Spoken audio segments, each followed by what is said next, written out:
ದೋಸೆ ಹಿಟ್ಟು ಇಡ್ಲಿ ಹಿಟ್ಟು ಇಲ್ಲದೇ ನಾವು ಯಾವ ರೀತಿ ಪಡ್ಡು ಮಾಡೋದು ಅಂತ ಈ ವಿಡಿಯೋದಲ್ಲಿ ತೋರಿಸ್ತಾ ಇದ್ದೀನಿ. ಬೆಳಗ್ಗೆ ಬ್ರೇಕ್ಫಾಸ್ಟ್ಗೆ ತುಂಬಾ ಚೆನ್ನಾಗಿರುತ್ತೆ, ಟ್ರೈ ಮಾಡಿ. ರೆಸಿಪಿ ಮಾಡ್ತಾ ಇದ್ದೀನಿ ಅಂದರೆ ತುಂಬ ಸಿಂಪಲ್ಲಾಗಿ ಮಕ್ಕಳಿಗೆ ಲಂಚ್ ಬಾಕ್ಸ್ ರೆಸಿಪಿ ಮಾಡಿ ತೋರಿಸ್ತಾ ಇದ್ದೀನಿ. ಸೊ ತುಂಬ ಹೆಲ್ತಿ ಆ್ಯಂಡ್ ಟೇಸ್ಟಿಯಾಗಿರುವಂತಹ ಒಂದು ರೆಸಿಪಿ ತೋರಿಸ್ತಾ ಇದ್ದೀನಿ.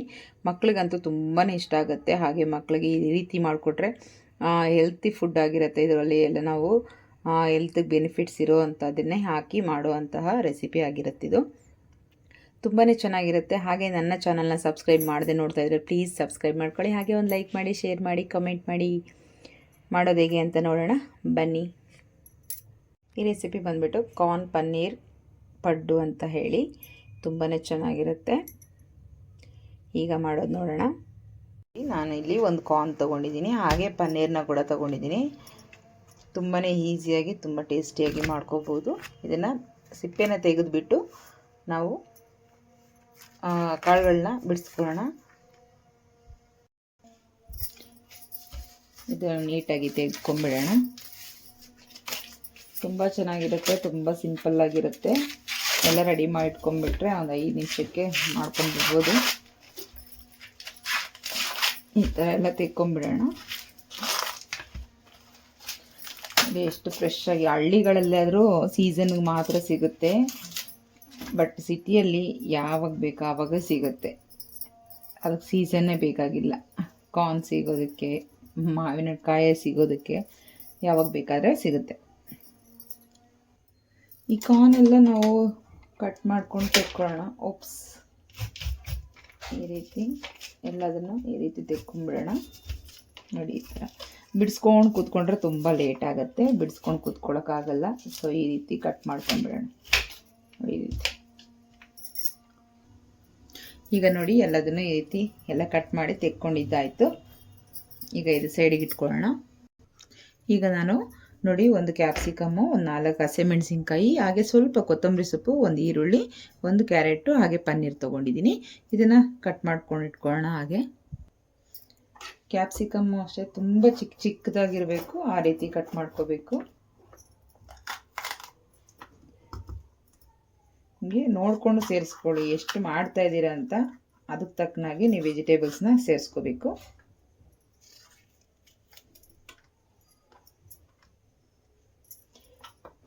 ತುಂಬ ಚಿಕ್ಕದಾಗಿರಬೇಕು.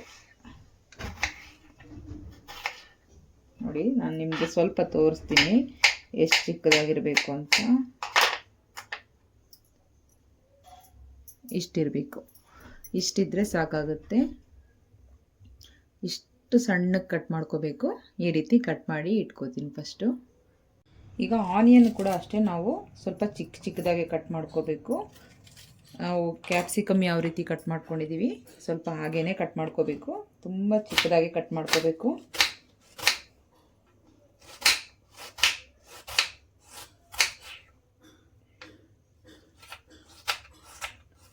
ನೋಡಿ, ಈ ರೀತಿ ಚಿಕ್ಕ ಪೀಸಸ್ ಆಗಿರಬೇಕು.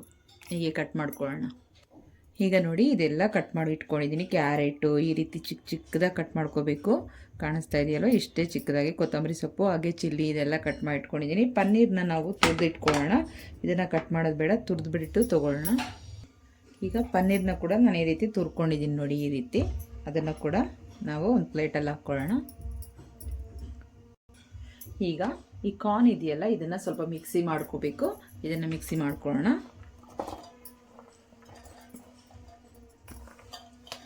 ಸ್ವಲ್ಪ ನೈಸಾಗಿ ಅಂತಲೂ ಇರಬಾರ್ದು, ತರಿನೂ ಇರಬಾರ್ದು. ಆ ರೀತಿ ಚೆನ್ನಾಗಿ ರುಬ್ಕೋಬೇಕಷ್ಟೆ. ಈಗ ನೋಡಿ, ರುಬ್ಕೊಂಡು ಬಂದಿದ್ದೀನಿ. ಇದಕ್ಕೆ ಯಾವುದೇ ರೀತಿ ನೀರು ಸೇರಿಸಿಲ್ಲ, ಹಾಗೆ ರುಬ್ಬಿರೋದು. ಚೆನ್ನಾಗಿ ನುಣ್ಣಗಾಗುತ್ತೆ. ಸೊ ಇವಾಗ ನಾವೊಂದು ಬೌಲಲ್ಲಿ ಹಾಕ್ಕೊಳ್ಳೋಣ. ಈಗ ರುಬ್ಕೊಂಡಿರೋದು ನಾನಿಲ್ಲಿ ಒಂದು ಬೌಲ್ಗೆ ಸೇರಿಸ್ತಾ ಇದ್ದೀನಿ. ನೋಡಿ, ಇಷ್ಟು ತೆಳುವಾಗಿರುತ್ತೆ. ಅದರಲ್ಲಿ ನೀರಂಶ ಇರುತ್ತಲ್ವ, ಸೊ ಹಾಗಾಗಿ ಬೆಂದಿರುತ್ತೆ. ಚೆನ್ನಾಗಿ ಮಿಕ್ಸ್ ಆಗಿರುತ್ತೆ. ನೀರು ಹಾಕೋ ರುಬ್ಬೋ ಅವಶ್ಯಕತೆ ಇರಲ್ಲ. ಚೆನ್ನಾಗಿ ಈ ರೀತಿ ಬರುತ್ತೆ. ಇದು ತುಂಬ ನೈಸಾಗೇನಿರಲ್ಲ, ಸ್ವಲ್ಪ ತರಿನೇ ಇರುತ್ತೆ. ಸೊ ಇದಕ್ಕೆ ನಾನು ಈಗ ನೋಡಿ 1 ಕಪ್ಪಷ್ಟು ಸಣ್ಣ ಚಿರೋಟಿ ರವೆ ಸೇರಿಸ್ತಾ ಇದ್ದೀನಿ. ಹಾಗೆ 1 ಟೇಬಲ್ ಸ್ಪೂನ್ ಅಷ್ಟು ಚಿಲ್ಲಿ ಫ್ಲೇಕ್ಸ್, ಹಾಗೆ ಇದಕ್ಕೆ ಸಾಲ್ಟ್ ಕೂಡ ಸೇರಿಸ್ಕೊಳ್ಳಿ. ನೋಡ್ಕೊಂಡು ಸೇರಿಸ್ಕೊಳ್ಳಿ, ಎಷ್ಟು ಬೇಕೋ ಅಷ್ಟು. ಈಗ ಇದನ್ನು ಮಿಕ್ಸ್ ಮಾಡ್ಕೊಳ್ಳೋಣ.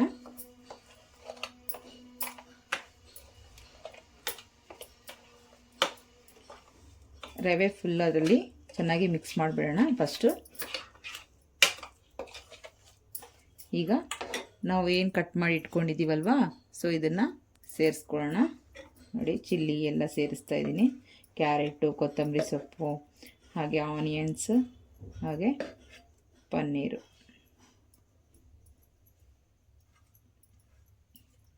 ಸೊ ಪನ್ನೀರನ್ನ ಸ್ವಲ್ಪ ಹಾಗೆ ಮಿಕ್ಸಿದ್ದೀನಿ, ಮಿಕ್ಕಿದ್ದೆಲ್ಲ ಇಲ್ಲ ಹಾಕಿದ್ದೀನಿ. ಸೊ ಇದನ್ನು ಚೆನ್ನಾಗಿ ಮಿಕ್ಸ್ ಮಾಡ್ಕೊಳ್ಳೋಣ. ಈಗ ನೋಡಿ, ಎಲ್ಲದನ್ನು ಚೆನ್ನಾಗಿ ಮಿಕ್ಸ್ ಮಾಡಿಟ್ಟಿದ್ದೀನಿ. ಸೊ ಈಗ ಒಂದು ಪ್ಲೇಟ್ನ ಮುಚ್ಚಿ ಒಂದು 5 ನಿಮಿಷ ಬಿಡೋಣ. ಜಾಸ್ತಿ ಹೊತ್ತೇನು ಬೇಡ. ನಾನು ಇಲ್ಲೊಂದು ಪ್ಲೇಟ್ನ ಕ್ಲೋಸ್ ಮಾಡಿಡ್ತಾ ಇದ್ದೀನಿ. ಒಂದು 5 ಮಿನಿಟ್ಸ್ ಅಷ್ಟೇ. ಈಗ ನಾವು ಸ್ವಲ್ಪ ಪನ್ನೀರನ್ನ ಎತ್ತಿಟ್ಕೊಂಡಿದ್ದೀವಲ್ಲ, ಇದಕ್ಕೆ ಸ್ವಲ್ಪ ಸಾಲ್ಟನ್ನು ಸೇರಿಸ್ಕೊಳ್ಳೋಣ. ತುಂಬ ಜಾಸ್ತಿ ಏನು ಬೇಡ, ಒಂದು 2 ಚಿಟಿಕೆಯಷ್ಟು ಸ್ವಲ್ಪ ಸಾಲ್ಟ್. ಹಾಗೆ ಇಲ್ಲಿ 1 ಟೇಬಲ್ ಸ್ಪೂನಷ್ಟು ಸಾಸ್, ಟೊಮೆಟೊ ಕೆಚಪ್ನ ಸೇರಿಸ್ತಾ ಇದ್ದೀನಿ. ಇದನ್ನು ಮಿಕ್ಸ್ ಮಾಡ್ಕೊಳ್ಳೋಣ. 1 ಸ್ಪೂನ್ ಅಥವಾ 2 ಸ್ಪೂನು ಹಾಕ್ಕೊಂಡ್ರೂ ಪರವಾಗಿಲ್ಲ. ಇದನ್ನು ಮಿಕ್ಸ್ ಮಾಡಿ ಸಪ್ರೇಟಾಗಿ ಒಂದು ಸೈಡ್ ಇಡೋಣ. ಈಗ ನೋಡಿ ಆಗಿದೆ. ಈಗ ಓಪನ್ ಮಾಡಿ ಇನ್ನೊಂದು ಸರಿ ಮಿಕ್ಸ್ ಮಾಡ್ಕೊಳ್ಳೋಣ. ತುಂಬ ದಪ್ಪ ರವೆ ಇದ್ದರೆ ಸ್ವಲ್ಪ ಮಿಕ್ಸಿ ಮಾಡ್ಕೊಂಡು ಹಾಕ್ಕೊಳ್ಳಿ. ಇಲ್ಲಿ ನಾರ್ಮಲಾಗಿ ಚಿರೋಟಿ ರವೆ, ಸಣ್ಣ ರವೆ ಎಲ್ಲ ಇರುತ್ತಲ್ಲ, ಅದಾದರೆ ಓಕೆ. ಇದು ಇನ್ನೊಂದು ಸರಿ ಮಿಕ್ಸ್ ಮಾಡಿಕೊಂಡು ಈಗ ನಾನು ಒಂದು ಸೈಡು ಪಡ್ಡು ಹಂಚಿಟ್ಕೊಂಡಿದ್ದೀನಿ, ಬಿಸಿ ಆಗಲಿ. ಎಲ್ಲದನ್ನು ಇಷ್ಟಿಷ್ಟೇ ತೆಕ್ಕೊಳ್ಳಿ. ನಮ್ಮ ಕೈಲಿ ಹಾಕ್ಕೊಂಡು ಈ ರೀತಿ ನೋಡಿ, ಈ ರೀತಿ ಮಾಡ್ಕೊಳ್ಳಿ ಸ್ವಲ್ಪ. ಆನಂತರ ನಾವು ಆಲ್ರೆಡಿ ಪನ್ನೀರು ಹಾಗೆ ಸಾಸ್ ಮಿಕ್ಸ್ ಮಾಡಿ ಇಟ್ಕೊಂಡಿದ್ದೀವಲ್ಲ, ಸ್ವಲ್ಪ ಸ್ವಲ್ಪ ಸೇರಿಸ್ಕೊಳ್ಳಿ ಈ ರೀತಿ. ಇದನ್ನು ನೀಟಾಗಿ ಮಿಕ್ಸ್ ಮಾಡ್ಕೊಳ್ಳಿ ರೋಲ್ ಮಾಡಿಕೊಂಡು. ಈ ಪ್ಲೇಸಲ್ಲಿ ನೀವು ಬೇರೆ ಏನಾದರೂ ಮಕ್ಕಳಿಗೆ ಇಷ್ಟವಾಗಿರೋದು ಕೂಡ ಇಟ್ಬಿಟ್ಟು ಮಾಡ್ಬೋದು. ಸೊ ನಾನಿಲ್ಲಿ ಪನ್ನೀರ್ನೇ ಇಡ್ತಾಯಿದ್ದೀನಿ. ಒಳಗಡೆ ಟೊಮೆಟೊ ಕೆಚಪ್ ಫ್ಲೇವರ್ ಚೆನ್ನಾಗಿ ಬರುತ್ತಲ್ವ, ಸೊ ಹಾಗಾಗಿ ತಿನ್ನುವಾಗ ಮಕ್ಕಳಿಗೆ ಅದು ಸಿಗುತ್ತೆ ಅನ್ನೋ ಕಾರಣಕ್ಕೆ ಈ ರೀತಿ ಮಾಡಿಕೊಂಡು ಒಂದು ಪ್ಲೇಟಲ್ಲಿ ಇಟ್ಕೊಳ್ಳೋಣ. ಎಲ್ಲ ಒಂದೇ ಸೈಜಲ್ಲೇ ಮಾಡ್ಕೋತಾ ಹೋಗೋಣ. ತುಂಬ ದೊಡ್ಡದು ಬೇಡ. ನಾರ್ಮಲಾಗಿ ಇದು ಬಾಕ್ಸ್ಗಳಿಗೆಲ್ಲ ತುಂಬ ಚೆನ್ನಾಗಿರುತ್ತೆ. ಬಾಕ್ಸಲ್ಲಿ ಕಳಿಸೋದಕ್ಕೆ ಈ ರೀತಿ ಮಾಡಿಬಿಟ್ಟು ಕಳಿಸಿದ್ರೆ ತುಂಬ ಚೆನ್ನಾಗಿ ಇಷ್ಟಪಟ್ಟು ತಿಂತಾರೆ. ಈ ರೀತಿ ರೋಲ್ ಮಾಡ್ಕೊಂಬಿಡೋಣ.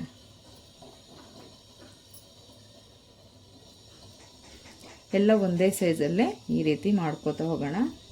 ಈ ರೀತಿ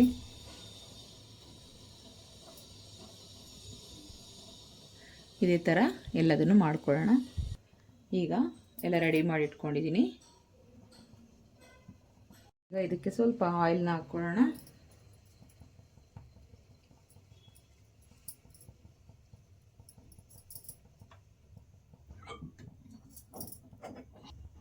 ಈಗ ಒಂದೊಂದಾಗಿ ನಾವು ಅದರಲ್ಲಿ ಇಡೋಣ. ಈ ರೀತಿ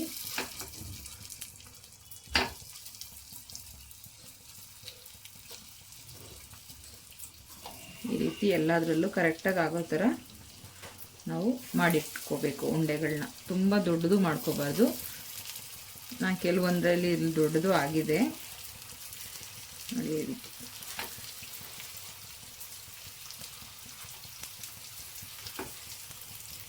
ನೋಡಿ, ಈ ರೀತಿ ಹಾಕ್ಕೊಂಡು ಈಗ ಲಿಡ್ ಕ್ಲೋಸ್ ಮಾಡೋಣ. 1-2 ನಿಮಿಷ. ಈಗ 2 ನಿಮಿಷ ಬಿಟ್ಟು ಮತ್ತೆ ನಾವು ಅದನ್ನು ನಿಧಾನಕ್ಕೆ ಟರ್ನ್ ಮಾಡ್ಕೋಬೇಕು. ನೋಡಿ, ಈ ಥರ ಫುಲ್ ಹಾಗೆ ಬಿಟ್ಟು ಒಂದೇ ಸ್ಮೂತಾಗಿ ಹ್ಯಾಂಡಲ್ ಮಾಡಬೇಕಿಲ್ಲ ಅಂದರೆ ಹೊಡೆದೋಗ್ಬಿಡುತ್ತೆ. ಇದಕ್ಕೆ ಯಾವುದೇ ರೀತಿ ಹಿಟ್ಟನ್ನು ಹಾಕಿಲ್ಲ, ಏನಿಲ್ಲ. ನಾವು ಹಾಕಿರೋ ಕ್ಯಾಪ್ಸಿಕಮ್ಮು, ಆನಿಯನ್ಸ್ ಇದರಲ್ಲೇ ನೀರು ಚೆನ್ನಾಗಿರುತ್ತೆ. ನೀರಿನ ಅಂಶ ಅದರಲ್ಲೇ ಬಿಟ್ಕೊಳ್ಳುತ್ತೆ. ಈ ರೀತಿ ನಿಧಾನಕ್ಕೆ ಒಂದೊಂದಾಗೆ ತಿರುಗಿಸ್ಕೊಂಡು 2 ಸೈಡು ಫುಲ್ಲು ಚೆನ್ನಾಗಿ ಬೇಯಿಸ್ಕೋಬೇಕು. ಒಂದು 2 ನಿಮಿಷ ತಿರುಗಿಸಿ ಲೋ ಟು ಮೀಡಿಯಮ್ ಫ್ಲೇಮ್ ಇಟ್ಕೊಂಡು ಚೆನ್ನಾಗಿ ಫ್ರೈ ಬೇಯಿಸ್ಕೋಬೇಕು ಅದನ್ನು. ಇಲ್ಲಾಂದರೆ ಒಳಗಡೆ ಇರೋದು ಸರಿಯಾಗಿ ಬೆಂದಿರಲ್ಲ. ನಾವು ಹಾಕಿರೋ ಇಂಗ್ರೀಡಿಯೆಂಟ್ಸ್ ಎಲ್ಲ ಸ್ವಲ್ಪ ಒಂದೆರಡು ನಿಮಿಷ ಬಿಟ್ಟು ತಿರುಗಿಸಿ ಬೇಯಿಸ್ಕೋಬೇಕು. ತುಂಬ ಹೊತ್ತು ಬೇಯಿಸೋ ಅವಶ್ಯಕತೆಯೂ ಇರಲ್ಲ. ಎರಡು ಸೈಡು ಈ ರೀತಿ ಫ್ರೈ ಆಗಿದೆ. ಈಗ ಆಗಿರೋದನ್ನು ನಾವು ತೆಕ್ಕೊಂಬಿಡೋಣ. ಈ ರೀತಿ ನೋಡಿ, ಈ ರೀತಿ ಎರಡು ಸೈಡು ನೀಟಾಗಿ ಫ್ರೈ ಆಗಬೇಕು. ಆಗ ತೆಕ್ಕೊಂಬಿಡ್ಬೋದು. ಯಾವ ಸೈಡ್ ಬೆಂದಿಲ್ವೋ ಆ ಸೈಡ್ ನೀವು ಮತ್ತೆ ಸ್ವಲ್ಪ ಟರ್ನ್ ಮಾಡಿಕೊಂಡ್ರೂ ಆಗುತ್ತೆ. ಈಗ ಆಗಿರೋದನ್ನು ಮಾತ್ರ ತೆಕ್ಕೊಂಬಿಡೋಣ. ಈಗ ಎಲ್ಲದನ್ನು ನೋಡಿ ಆಗಿರೋದು ಫುಲ್ಲು ತೆಕ್ಕೊಂಬಿಡ್ತಾ ಇದ್ದೀನಿ. ತುಂಬ ಹೊತ್ತು ಫುಲ್ ಸೀದೋಗೋ ಥರನೂ ಬೇಯಿಸ್ಕೋಬೇಡಿ, ಹಾಗೆ ಅರ್ಧಂಬರ್ಧ ಬೆಂದಿರೋ ಥರನೂ ತೊಗೋಬೇಡಿ. ಸ್ವಲ್ಪ ಚೆನ್ನಾಗಿ ಫ್ರೈ ಆಗಬೇಕು. ಇಷ್ಟಾದರೆ ಸಾಕಾಗುತ್ತೆ. ನೋಡಿ ಎಷ್ಟು ಚೆನ್ನಾಗಾಗಿದೆ ಅಂತ. ಎರಡು ಸೈಡು ನೀಟಾಗಿ ನಮಗೆ ಫ್ರೈ ಆದರೆ ಸಾಕಾಗುತ್ತೆ.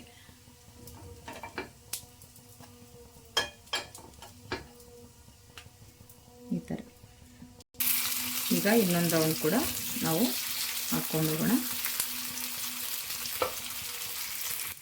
ಸೊ ಇದು ಕೂಡ ರೆಡಿ ಆಯಿತು. ಈಗ ಎತ್ಕೊಂಡ್ಬಿಡೋಣ ಎಲ್ಲದನ್ನು. ಒಂದು ಕಾರ್ನು ಒಂದು ಪನ್ನೀರಲ್ಲಿ ನೋಡಿ ಎಷ್ಟು ಆಗಿದೆ ಅಂತ. ಆರಾಮಾಗಿ ಮಾರ್ನಿಂಗ್ ಬ್ರೇಕ್ಫಾಸ್ಟಲ್ಲಿ ಎಲ್ಲರಿಗೂ ಆಗುತ್ತೆ. ಈಗ ನೋಡಿ ರೆಡಿ ಆಯಿತು. ಎಷ್ಟು ಚೆನ್ನಾಗಿ ಕಾಣಿಸ್ತಾ ಇದೆ ಅಲ್ವಾ? ತುಂಬ ಚೆನ್ನಾಗಿದೆ, ತುಂಬ ಟೇಸ್ಟಿಯಾಗಿರುತ್ತೆ. ಮಕ್ಕಳಿಗಂತೂ ತುಂಬಾ ಇಷ್ಟ ಆಗುತ್ತೆ. ಈ ರೀತಿ ಸಾಸ್ ಜೊತೆಲಿ ಕೊಟ್ಬಿಟ್ರೆ. ಮನೆಯಲ್ಲೇ ಮಾಡ್ಕೊಳ್ಳಿ ಸಾಸು, ಇಲ್ಲ ಶಾಪಿಂದ ತಂದ್ಕೊಳ್ಳಿ, ಬಟ್ ಕ್ವಾಲಿಟಿದು ನೋಡಿಕೊಂಡು ತೊಗೊಳ್ಳಿ. ಸೊ ಎಷ್ಟು ಮುದ್ದಾಗಿ ಕಾಣಿಸ್ತಾ ಇದೆ ಅಲ್ವಾ? ಸೊ ಎಲ್ಲರಿಗೂ ಈ ವಿಡಿಯೋ ಇಷ್ಟ ಆಗಿದೆ ಅನ್ಕೊತೀನಿ. Thank you for watching. ಮತ್ತೆ ಸಿಗೋಣ ನೆಕ್ಸ್ಟ್ ವಿಡಿಯೋದಲ್ಲಿ. ಅಲ್ಲಿವರೆಗೂ ಟೇಕ್ ಕೇರ್. Bye bye.